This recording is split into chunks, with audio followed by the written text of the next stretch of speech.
Good evening, Stacy. Thanks for letting me visit today. Don't mind if I text you already. Good evening, Aline. Thanks for coming today. It was our pleasure. I'm going to be marrying your brother, preferably next month, since, as you know, I'm pregnant with his baby. After that, the two of us are going to be sisters-in-law. Yep, I look forward to it. By the way, you're in your 3rd year of high school and are going to university next year, right, Stacy?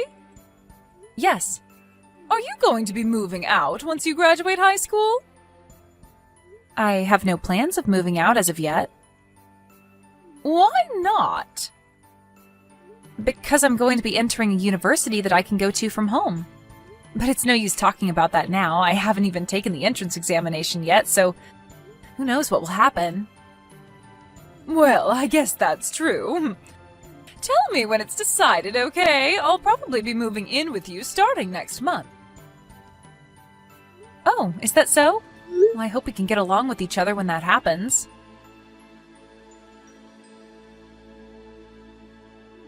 Hi, Stacy. Care to explain what's the meaning of this? What? My wedding ring was found in your room. I was looking for it these past few days since I thought I lost it, but to think that you stole it? Hold on, I did no such thing. But I found it in your room, under your desk as if you were trying to hide it. I probably would have never found it if I didn't happen to decide to clean your room. I've told your brother and your parents about this. Everyone was furious. It seems that you were going to be staying here and go to university from home, but I told everyone that I'm scared of living with a thief when my baby is about to be born, and they all agreed to make you leave the house. But you didn't even listen to what I had to say. This is too unfair. But there was concrete proof that you had stolen it in the form of my ring hidden in your desk. I did no such thing, I promise you. No matter.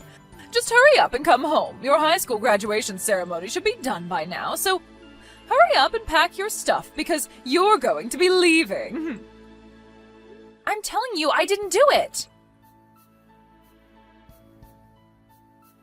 Hi, Stacy. I'll be kind and ask, but are you unsure of what to do from now? No. I told my boyfriend what happened and he believed me when I told him I didn't do anything. I'm going to be living with him in his apartment for now. Oh? Well, look at you. I didn't know that you had a boyfriend. Yes, we've been going out since the 2nd year of high school. I'm extremely grateful since I'm going to have to pay for my living expenses and university tuition on my own from now on. You brought this upon yourself. You went and fooled even your boyfriend. You're so young, but already so devious. I didn't do anything, but don't worry, I have no intention of returning home. Is that so? But let me ask you one question. Why did you hide your ring in my desk? Well, I guess if you don't have any intention of returning, then... You see, I want to have a share in your family's property. Our property? Like I was saying, I wanted your property, so I seduced your brother, Charles, and made him drunk, bringing him into a love hotel. As you can see, my plan of getting pregnant with his child so he had to marry me was a huge success. Your brother is such an idiot. Seriously? And if I chase you out of the family, then my portion of the inheritance after your parents die will be larger, since you'd no longer be there to compete with me. Which is why I came up with the idea of making it seem like you stole my ring. But it's also no use telling your parents about it now. Now that I've had a baby, they can't possibly make me leave anymore as the wife of the eldest son. Not only that, but you're a thief in their minds. Besides, sisters-in-law are such a bother. It makes me laugh no matter how many times I replay it in my mind. Your mother shouting, "Leave the house," and your dad also saying, "Don't come back, thief." Your brother's reaction was splendid as well. I cried to him saying that you had scolded me, and he got furious at you and said, You have no right of talking to my wife like that. You're just a child and a thief at that.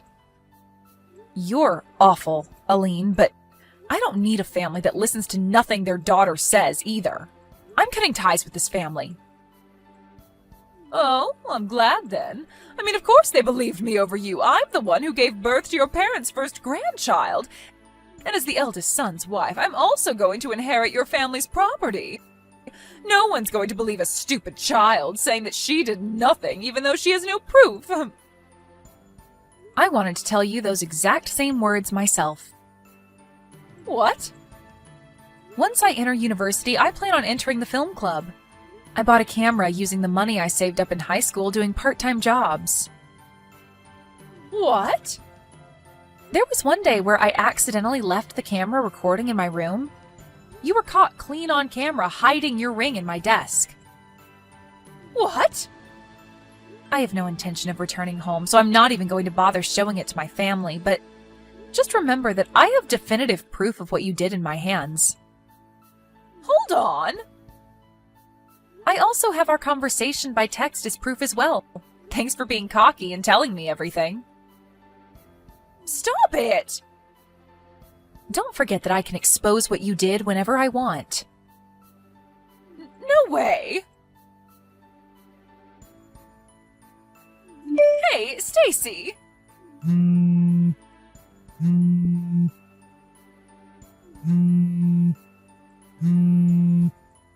Stacy! Just what do you think you're doing? Oh, Aline, long time no see. Stop acting all calm. You know why I contacted you, right? Oh, I guess. You're talking about the movie that's currently in cinemas, The Empty Family and Me, right? Yes, but what happens in the later half of the movie is different, but the scene where the family kicks their daughter out of the house for a crime she didn't do, it caused a commotion in your family because it's what happened to you, no matter how you look at it. And doing some research, we found out that the novel that the movie was based on was written by your husband. Yes. So you went out of your way and told your husband about it? So you could have it published as a novel and even made into a movie? Don't you think that that's a little too evil? I told you a few days after I was kicked out of the house 10 years ago that I would be temporarily staying with my boyfriend at his apartment, right? My boyfriend at that time became my husband. Huh? I'm going to tell you this so you don't have any misunderstandings. My husband hasn't said that that novel was nonfiction, but neither did he say it was fiction. The novel that my husband wrote was a huge success and was made into a movie. That's all the truth to it. Whether you interpret it as what actually happened 10 years ago is completely up to you. Your family finally noticed. I was divorced because of it. Is that so? What's with that reaction? Because of you! It seems that my brother contacted my husband soon after the movie was released. What? My brother and my husband knew each other from before I was kicked out of the house and had each other's contact information. It even seems that my brother found out we married from a mutual acquaintance. Apparently my brother, after calming down, took his time to think about the incident more logically.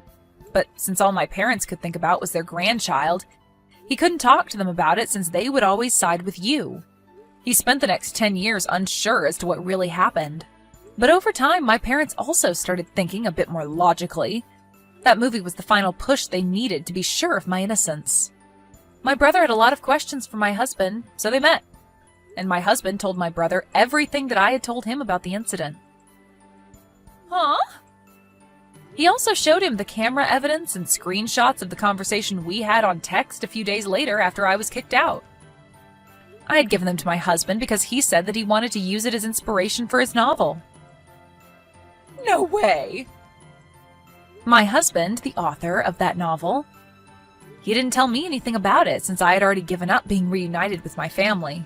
But I guess he just wanted to prove that I was innocent of the crime I was accused of 10 years ago and wanted to tell the world about it in one form or another. At least that's what I think. Are you being serious? Do you know what I had to go through because of that?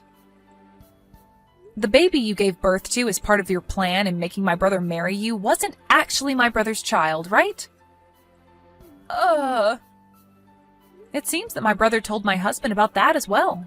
As he grew older, it became more apparent that the child's face and body features didn't look like those of anyone in the family. My brother, after watching the movie and hearing what my husband had to say, decided to test every possibility. So he had him and his son do a DNA test. It came out saying that his son wasn't related to him by blood. Why'd he have to tell your husband about that? Perhaps it's his way of making up for his sins.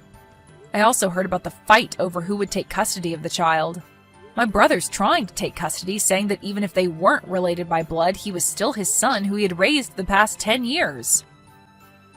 The child himself is closer to my brother and parents than he is to you. This, combined with other factors like finance and home environment, allowed my brother to successfully take custody. That's what happened, right? It wasn't supposed to go this way. To think that the forced marriage I had succeeded in making happen would fail 10 years later. I could have made it fail at any point by giving my family the evidence, you know. I just couldn't be bothered to do it. I knew your parents cut ties with you, so I didn't do anything since it might harm your child, who was innocent. What? Fast forward 10 years, and it seems like there's no need to worry about that anymore. I'm so glad, but... Didn't you consider what might happen to me? What? If I'm kicked out of this house, then I'll have nowhere to go. Did you have that in consideration when you let your husband publish his novel? Did I have to have that in consideration? What? You're an adult, right? There's no need for me, a stranger, to have your well-being in consideration. You're not a child who can't live without the help of adults. What? Well then, I guess that's all I have to say. Hold on, Stacy. No matter what you say to me, there's nothing I can do for you. Not that I would, even if I could, though. Stacy! We were sisters-in-law, even if it was just a few months. Surely you must have some compassion left for me. There's no way I would have any compassion for someone like you. Goodbye. A few days later, I got a letter from my family apologizing for what they did, thanks to my husband's words saying that you should at least accept the apology as a way to put an end to this business. The stubborn feelings I had towards my family lightened just a bit. So I promised to exchange New Year's letters with them, even though I have no intention yet of coming home. My ex-sister-in-law Aline, on the other hand, it seems that thanks to the kindness of my brother, she was excused of having to pay child support in exchange for her division of property following the divorce, and the alimony she had to pay for cheating on my brother was basically nothing. But since she had no relatives to rely on and had been spending the past 10 years as a housewife in my parents' wealthy home, she was in huge trouble after my brother divorced her and she was kicked out of their home. She had to find a job as soon as possible, so apparently she just took on a random job that paid well, but it seemed the work environment she put herself in was quite harsh. Now she's forced to work every day on the verge of having a mental breakdown.